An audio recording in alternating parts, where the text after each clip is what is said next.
nombre es Stilianos García Baquime.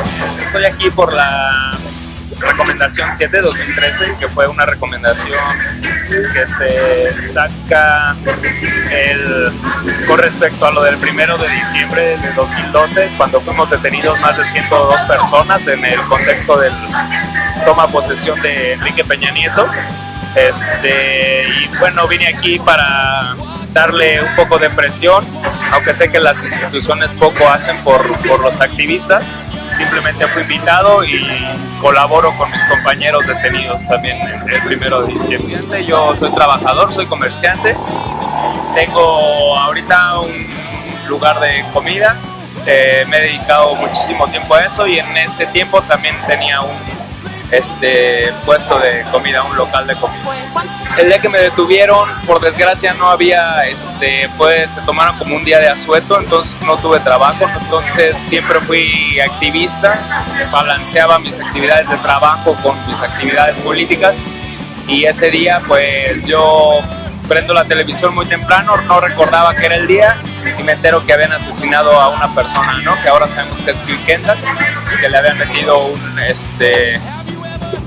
un proyectil de gas lacrimógeno en la cabeza, entonces me decido ir a defender a mis compas, ¿no? Y a mucha gente pensante con la cual yo antes... Perdón, el caso de Cui, además a su compañero que había grabado cómo sucedió eso, sí, lo desaparecieron, ¿no? Sí, el tío no sabemos dónde está, es muy probable que haya sido una desaparición forzada por parte del Estado para callar las voces que trataban de defender a Cui Kendall y pues la represión se desplegó ese día en todo el Distrito Federal. Bueno, estuvimos colaborando en muchísima defensa ese día dentro del marco represivo de la ciudad y pues en algún momento sí pierdo el equilibrio de la bicicleta y me caigo en Bellas Artes y me detienen los policías de la SSP.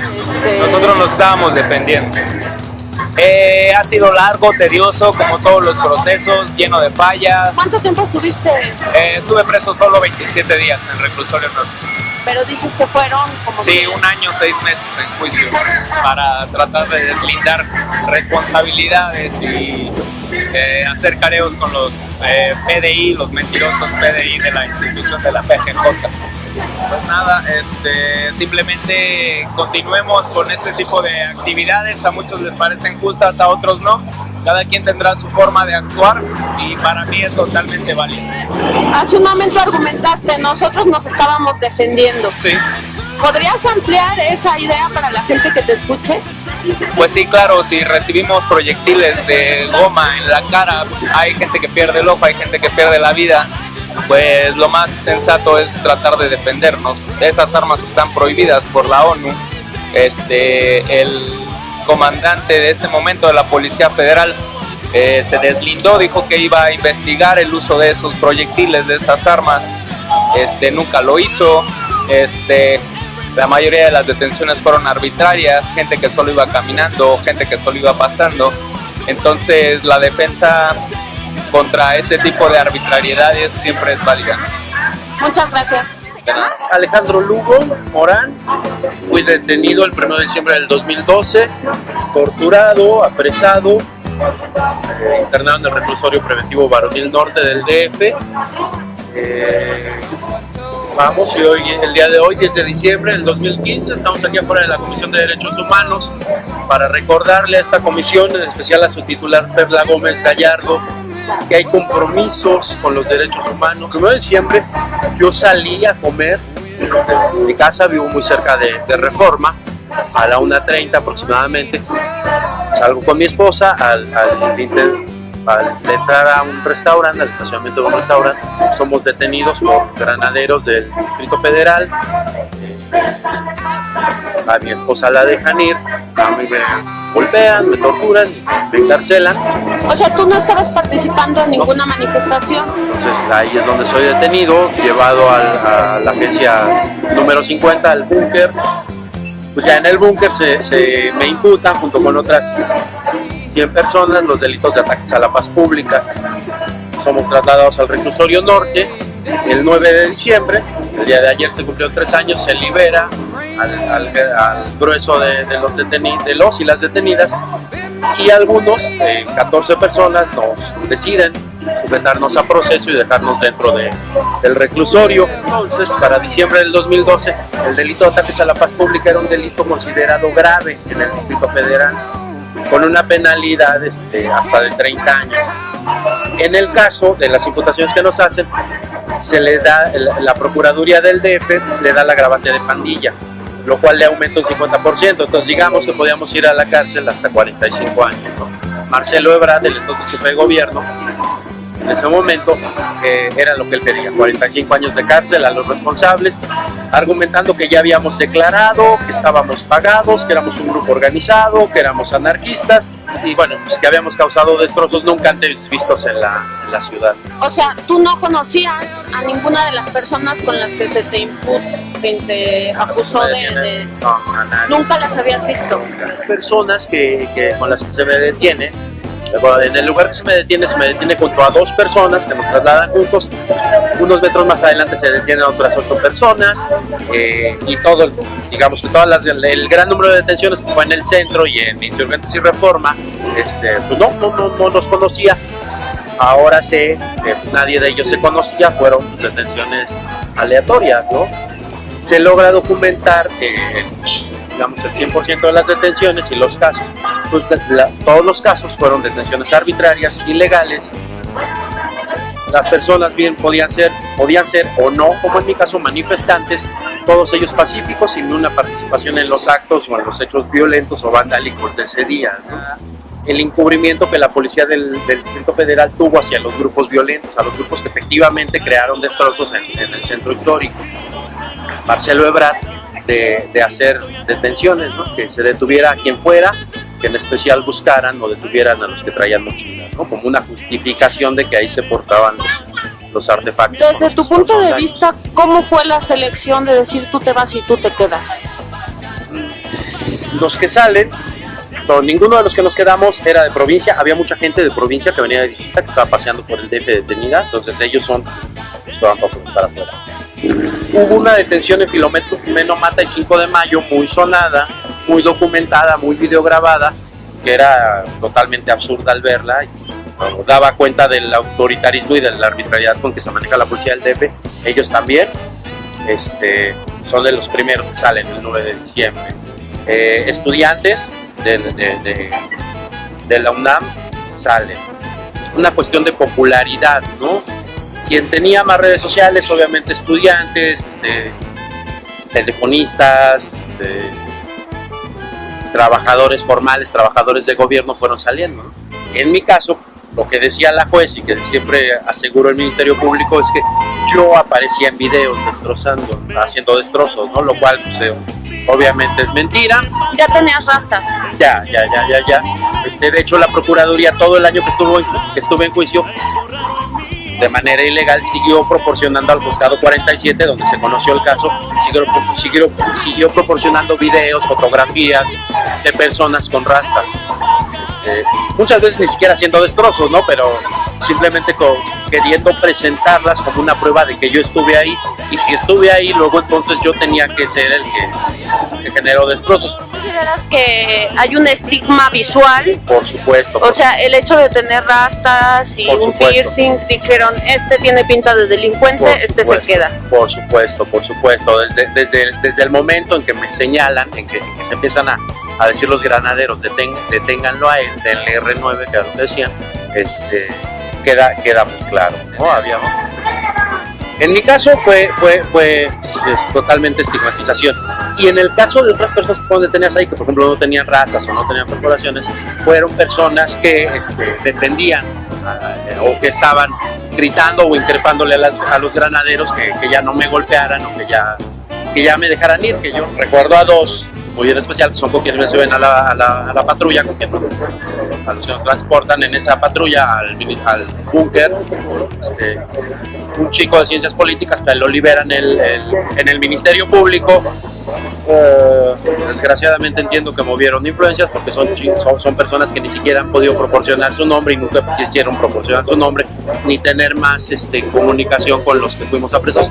Y otra chica de la Universidad de Chapingo, con la que trasladaron, a ella sí la trasladaron a la cárcel de Santa Marta. El 10 de junio, el 1 de septiembre, también hubo detenciones dentro de ese estacionamiento, también se golpeó a trabajadores, a usuarios de ese estacionamiento. ¿Dónde está ese estacionamiento? Está en la calle, tiene dos entradas, uno es por la calle de La Fragua y otra entrada por la calle de Ignacio Ramírez, en la colonia tabacalera. Y bueno, incluso hay videos del 10 de junio, me parece, si mal no recuerdo, donde hay granaderos haciendo destrozos ahí, destrozando coches, golpeando a los trabajadores. El procurador en ese entonces, Jesús Rodríguez Almeida, pues decide consignarnos, no valorar las declaraciones, las pruebas, los videos que le aportamos, en mi caso de mi detención, que obviamente es contrario a lo que ellos dicen. Ellos me acusan a mí de haber causado destrozos en Avenida Juárez y Valderas, en el eje 1 Norte y en el eje Central y Madero.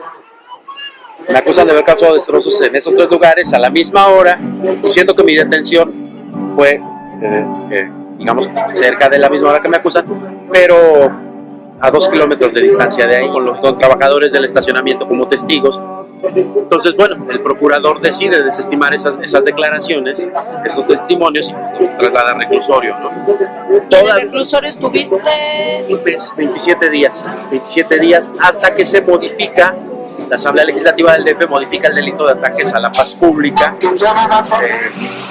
y supuestamente lo dejan considerado como un delito no grave, ¿no? Pero bueno, también otra actuación errática e ilegal de las autoridades del DF en estos 3 años es que ese delito pues, también ha servido, aún ya siendo no grave, ha servido para dejar en cárcel a personas, ¿no? Como es el caso de los detenidos el 2 de octubre del 2013, ¿no? Que estuvieron casi un año.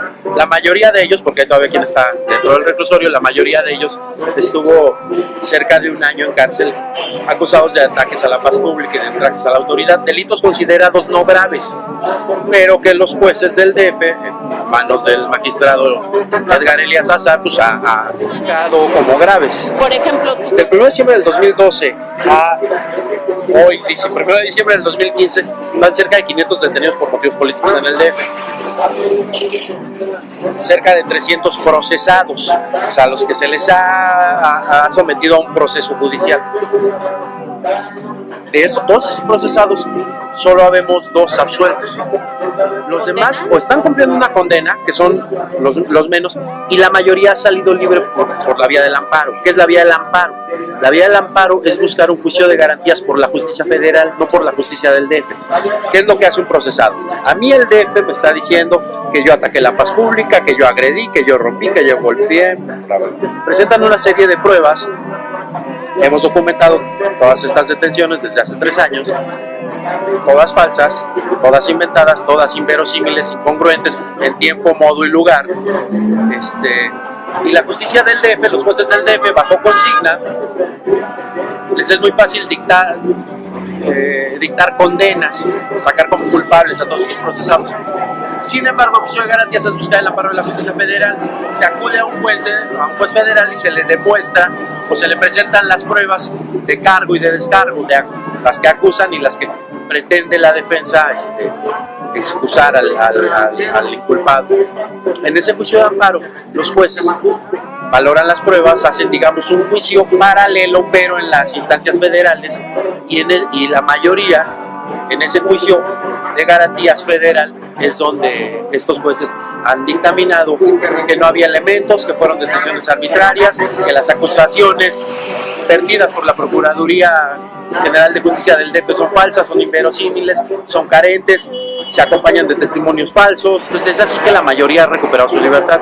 Sin embargo, no siempre se ha podido tener las mejores defensas o a llegar a estos juicios las mejores pruebas. Las autoridades del DF han perfeccionado sus modos de reprimir, entonces bueno, las detenciones cada vez se dan más aisladas, a grupos pequeños donde no hay medios de comunicación, donde no hay quien documenta. ¿Tú perteneces a algún colectivo? Sí, al colectivo 1 de diciembre.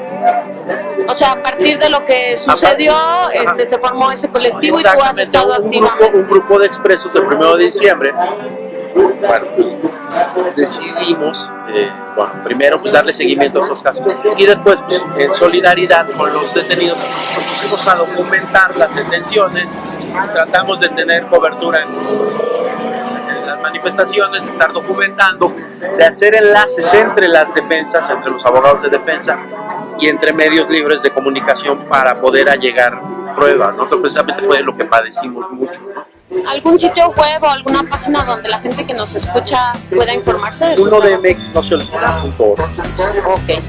¿Algo más que quieras saber? Y pues nada, estamos aquí el día de hoy, muy lamentablemente, para conmemorar un aniversario más